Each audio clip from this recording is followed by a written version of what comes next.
వెన్నెలమ్మ దీపాన్ని ఆర్పమన్నది,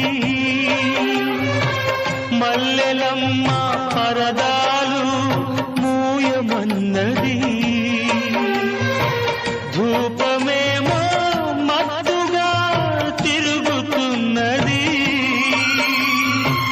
దీపమేమో విరగబడి నవ్వుతున్నది. నీరాక కొరకు తలుపు, నీ పిలుపు కొరకు పానుపు, పిలిచి పిలిచి వేచి వేచి ఎదురు చూస్తున్నది.